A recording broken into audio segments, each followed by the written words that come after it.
Assalamualaikum warahmatullahi wabarakatuh.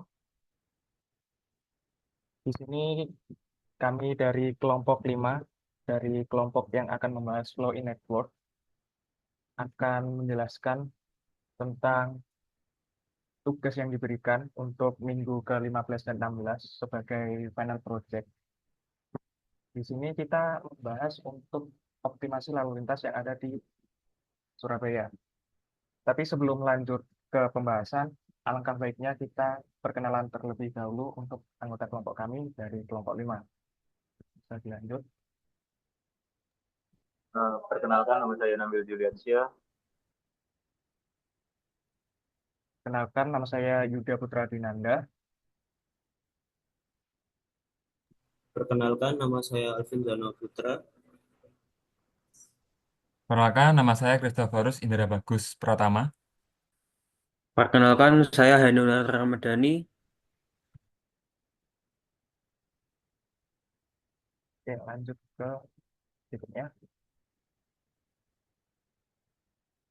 Oke, sebelum kita lanjut, kita akan membahas latar belakang kenapa kita mengambil eh, lalu lintas yang ada di Surabaya, karena ini cukup apa itu dari kita sendiri sangat sering mengalami, karena lalu lintas yang ada di Surabaya itu pada jam-jam tertentu, terutama di jam sibuk, itu sangat menghambat buat perjalanan kita sebagai mahasiswa dan masyarakat.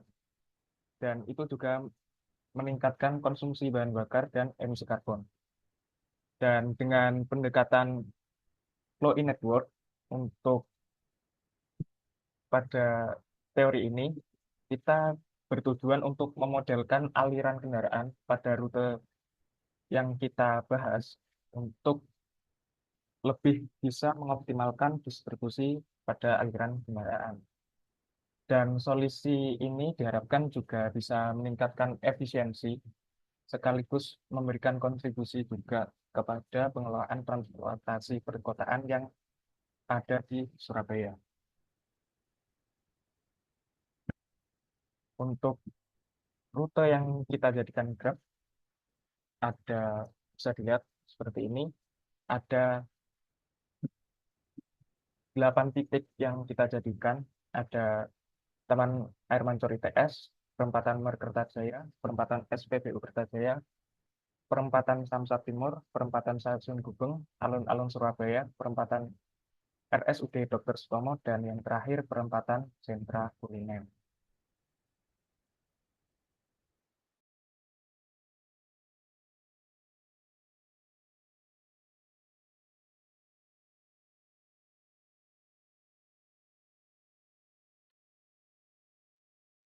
Masuk dari dari peta tadi kita bisa mengambil apa merepresentasikan dalam bentuk graf yaitu sebagai berikut.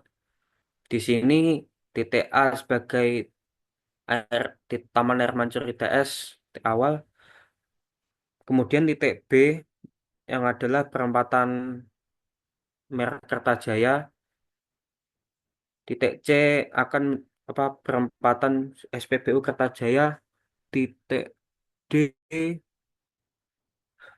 mer- representasi dari perempatan sentra kuliner, titik E representasi dari apa perempatan Samsat Timur, titik F perempatan RSUD Dr. Sutomo, titik G representasi perempatan Stasiun Gubeng, dan titik H sebagai tujuan akhir yaitu alun-alun Surabaya.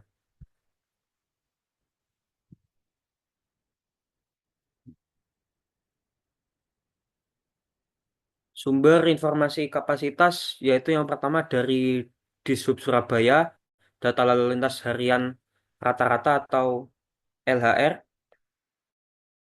Kemudian yang kedua dari idm.or.id, analisis kerja simpang bersinyal studi kasus Jalan Manyar Kartoarjo sampai Jalan Kertajaya, Jalan Raya Menur di Kota Surabaya. Yang ketiga dari iptek.its.ac.id, indeks tingkat pelayanan jalan berbasis model linear di ruas Jalan Raya Kertajaya Indah Surabaya. Rutenya diambil dari Google Maps untuk kodenya ini.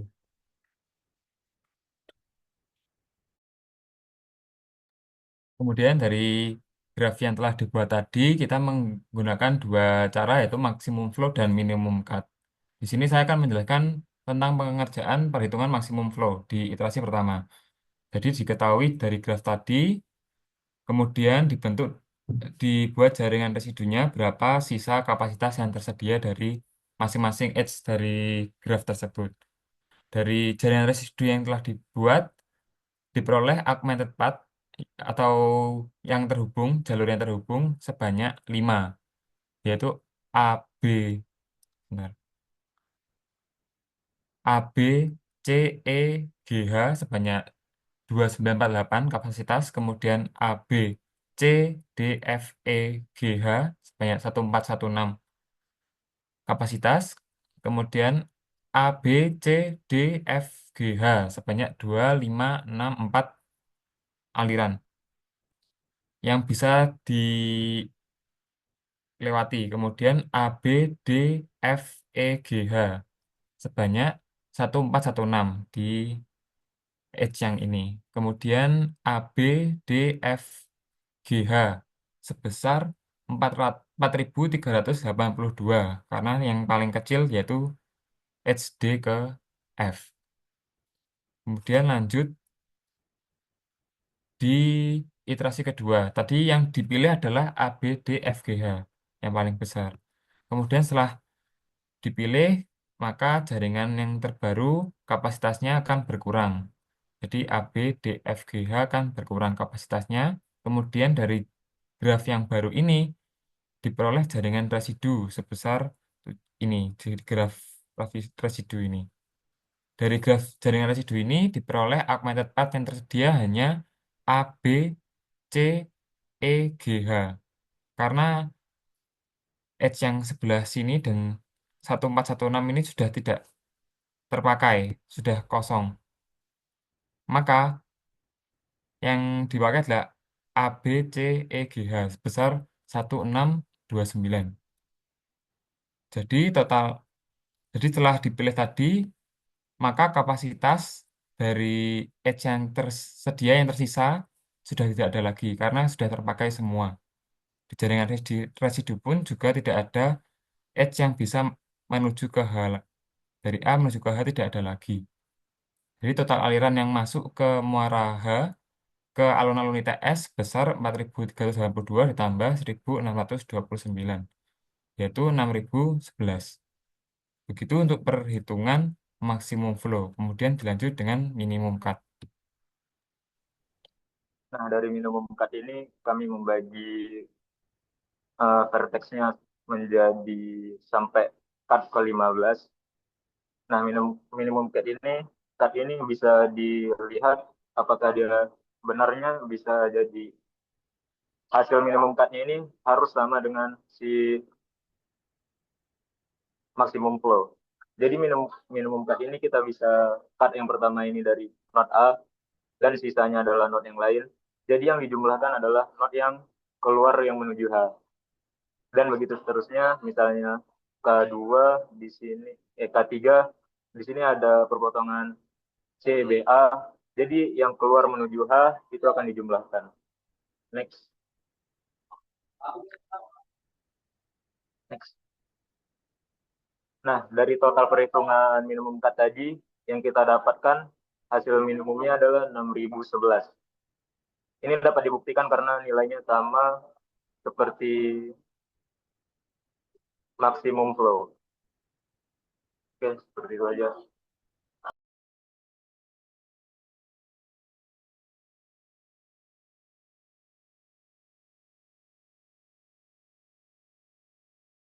Oke,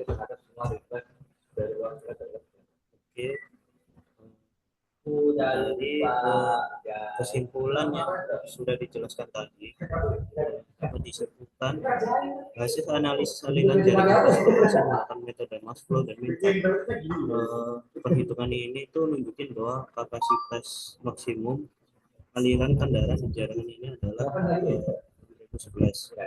Nilai ini memberi gambar kuantitatif mengenai kemampuan maksimal sistem jalan yang dapat didistribusikan kendaraan secara efisien. Dengan memanfaatkan pendekatan ini, kami dapat mengidentifikasi rute-rute optimal yang dirancang untuk mengoptimalkan kelancaran arus lalu lintas di wilayah analisis. Rute pertama yang disebut sebagai rute utama itu mencakup jalur strategis yang dimulai dari Taman Air Mancur TS sampai mencapai alun-alun Surabaya. Terus rute ini tuh melalui sejumlah titik penting seperti Peramatan Metro sentra kuliner, RSUD Dr. Sutomo, dan stasiun Gubeng. Diprioritaskan untuk menangani volume kendaraan yang tinggi karena jalur ini memiliki kapasitas yang lebih besar dan akses yang baik ke fasilitas publik. Dapat disimpulkan, pendekatan ini menunjukkan bahwa bagaimana metode aliran jaringan dapat diterapkan untuk mengelola sistem transportasi perkotaan secara optimal. Memaksimalkan kapasitas jaringan yang tersedia, kita tidak hanya meningkatkan efisiensi lalu lintas, tetapi juga nyiptain solusi transportasi yang lebih adaptif terhadap kebutuhan masyarakat. Sekian dari kelompok kami. Terima kasih. Semoga presentasi film project ini jelas. Assalamualaikum warahmatullahi wabarakatuh.